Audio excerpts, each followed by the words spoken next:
Hi, welcome to the Quipster Film Review Podcast. My name is Vince Leo. I am the film critic for the website Quipster.net.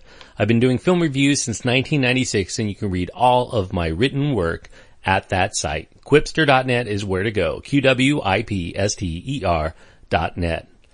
Today I'm going to be looking at a film called Mechanic Resurrection. Yes, as you can imagine, it is a sequel. It's an action thriller starring Jason Statham.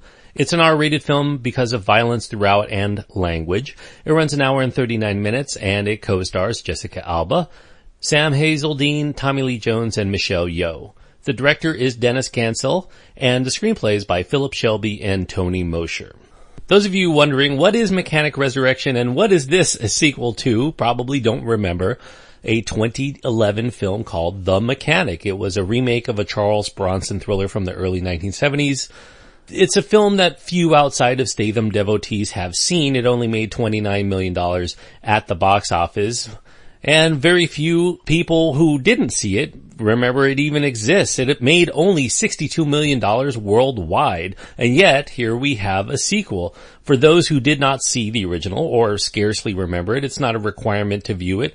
I do give the original, the 2011 version, a mild recommendation for fans of Statham and the action thriller genre generally, even though even I have a hard time remembering it and I haven't really wanted to revisit it since. The original film reached back to the 1970s for its inspiration, but this sequel seems content to rehash formula actioners of the 1980s, especially the mercenary hero flicks like those made by Schwarzenegger and Stallone. I'm thinking Commando is the first thing really that comes to mind when I watch Mechanic Resurrection. The aim isn't just to rack up a high kill count, but to make sure that each kill is done in the most stylish and explosive way possible, just like those films in the 1980s. It does continue the trend of the first film in that it's another mid-budget action flick in Statham's filmography that you'll forget about a month after seeing it. So my snarky commentary notwithstanding, the film does open up with Arthur Bishop, played by Jason Statham. He's retired from the contract killing profession, and he ends up managing to get pulled back in yet again by one of his old enemies, an international arms dealer named Riah Crain, played by Sam Hazeldine. Crain is looking to root Bishop out for another contract that he initially rebuffs, but while on the resort beaches of Thailand, Bishop ends up saving an abused damsel named Gina, played by Jessica Alba, and soon he enters into a romance with her. And then when the big bad Crain ends up kidnapping Bishop's new lover, Bishop reluctantly consents to perform 3 near-impossible assassinations of extremely well-guarded targets within a day and a half, and has to make them all look like they were fluke accidents, and has to jet set around the world. I don't even think you could fly to all the locales in 36 hours, and yet much less come up with an elaborate plan to actually get all of these guys. Failure means the end of Gina, and probably Bishop too if Crain manages to find him again, so it's imperative that Bishop fulfill his tasks.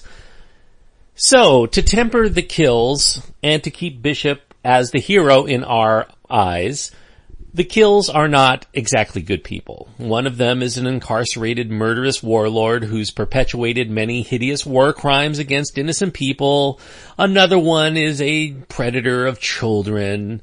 And the other one is another arms dealer who is supplying arms to the worst kind of people. Each potential assassination set up just like the premise of levels of an action-based video game.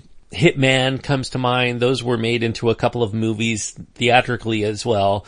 The hero must traverse through a series of increasingly difficult obstacles to get his target, and that target happens to be surrounded by a seemingly impenetrable fortress while always flanked by an entourage of henchmen that come at you one at a time until you get to the big boss. You would think that fun could just be had in watching Bishop go MacGyver in trying to finagle his way into and out of his elaborate assassinations without being detected by anybody, but the way that Mechanic Resurrection represents each episode of the overall plot ends up making it feel all like a gimmick to draw out forced moments of action than it does in trying to concoct any kind of semblance of a real story or an interesting plot to follow, and characters that have any other purpose than to just serve as someone either to save or someone to kill.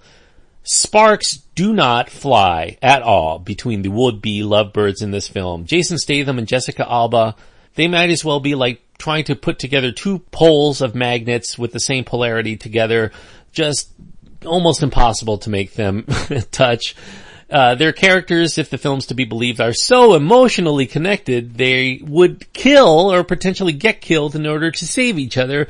And despite all of that, Gina is still not on a first-name basis with this man who's pulling off some incredible feats of violence to spare her life. She still calls him Bishop throughout, so, I mean, how close can they really be? If you are ever tasked with finding an example of unconvincing on-screen romance for, you know, just for shiggles, I guess, there are a few better examples of one than that one which fizzles at the heart of Mechanic Resurrection. So look no further.